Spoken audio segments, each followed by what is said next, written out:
Hello everyone, my name is Quentin Martinez and I'm a PhD student working on morphological evolutions of olfactory organs in small mammals and particularly in rodents.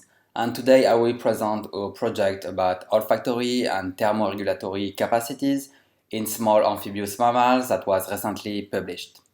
So in vertebrates and especially in mammals, olfaction is really important and involved in foraging, locating and evaluating food, but also for predators and for mating and social interactions. So if we look inside the nasal cavity of a rodent, we could notice that the olfactory apparatus is composed to several organs, such as the olfactory turbinal bones, the vomeronasal organ, the septal organ, or the Grunenberg ganglion. And all those organs are connected to the olfactory bulbs that code for other molecules. And the main olfactory organs is turbinal bone. So they are bony structures located posteriorly in the nasal cavity and covered with epithelium with several olfactory receptors.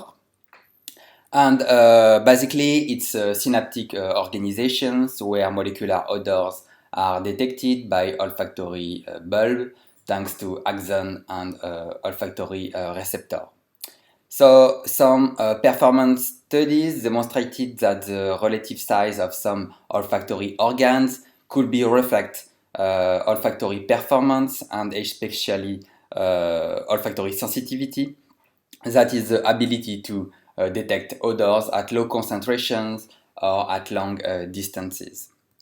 And in the nasal cavity, we can also find respiratory turbinal bones that do not have olfactory receptors, but thanks to highly vascularized epithelium, they help for thermoregulatory process, conserving heat and moisture.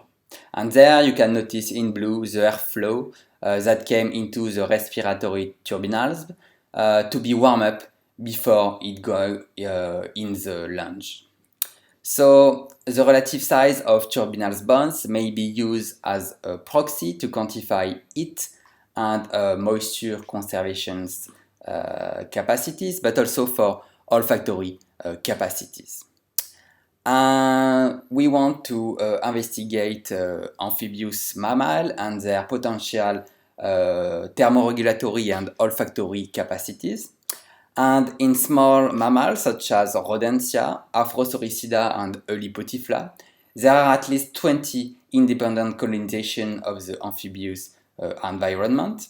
And that means that those species live and forage at least partially in the water. And the goal of this study is to look for olfactory and heat and moisture conservation capacities in large scale.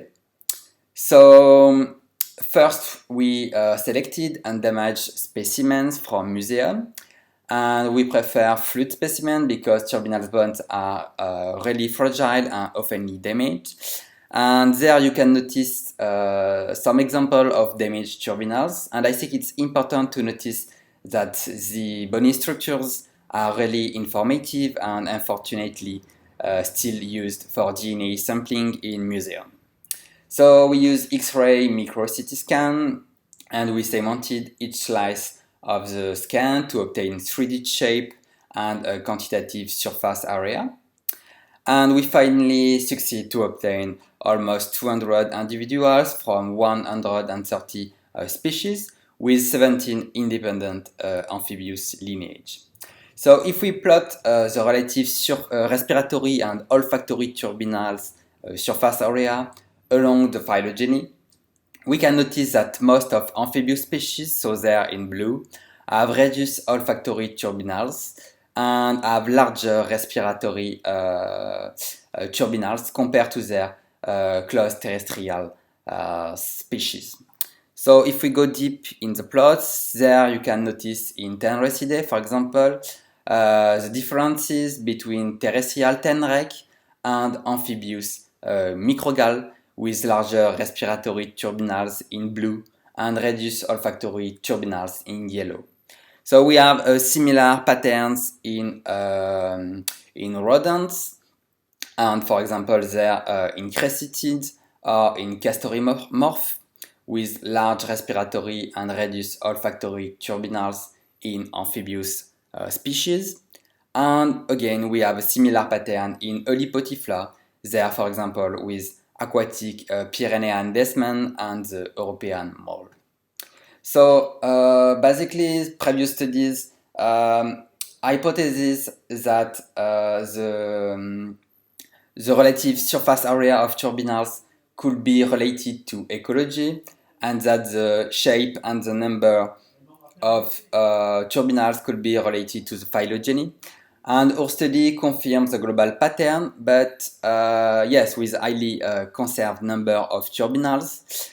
But we also found a very interesting differences. For example, there in the Myocastor, an amphibious species, you can notice in red the apparitions of new respiratory turbinals compared to the closed terrestrial related species.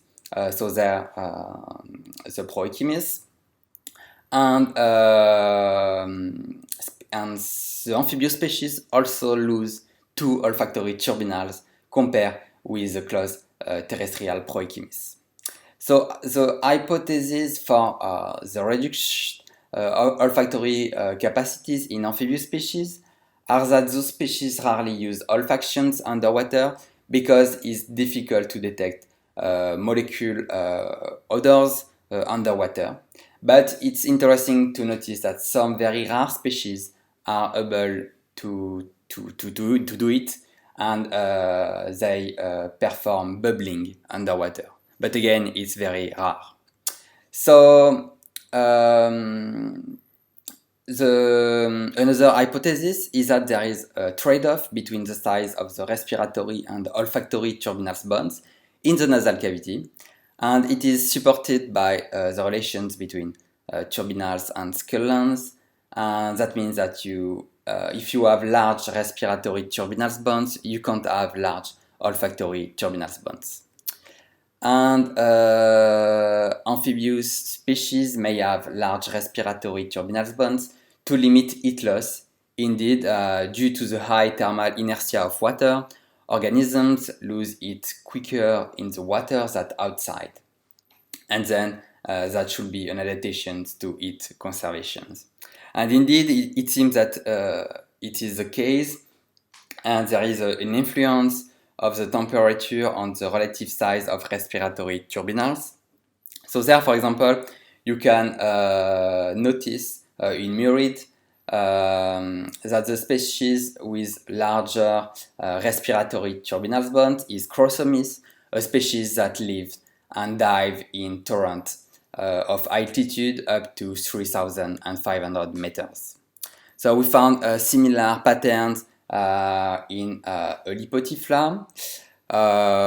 Again, in shrew, so there, for example, with Anurosorex, that is a terrestrial species.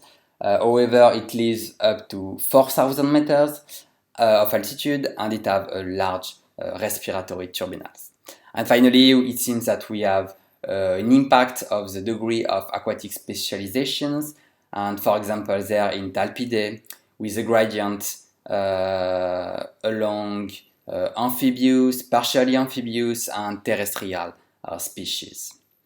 So, with the surface area of olfactory and respiratory turbinals bones, we perform some model fitting, and for example, fitting Brownian motions versus Horst-Ulenbeck models that are basically randoms against deterministic evolution models.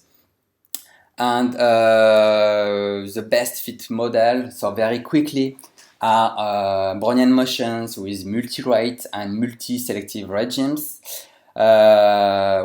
which illustrates mean phenotype and evolutionary rate differences between amphibious and terrestrial lineages, but also an Horst-Ulenbeck process that describes the evolutions toward distinct optimal values for species with terrestrial and amphibious lifestyle.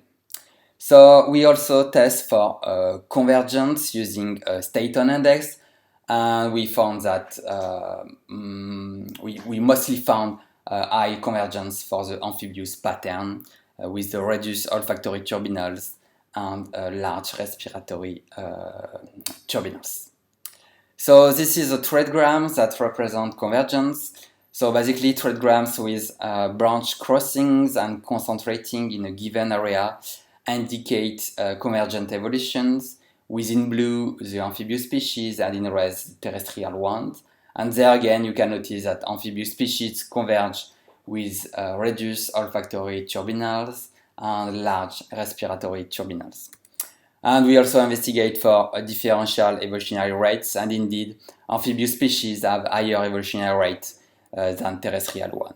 So quickly to summarize, we found that amphibious species have probably low olfactory capacities and high thermal conservation capacities, and that this pattern is highly convergent.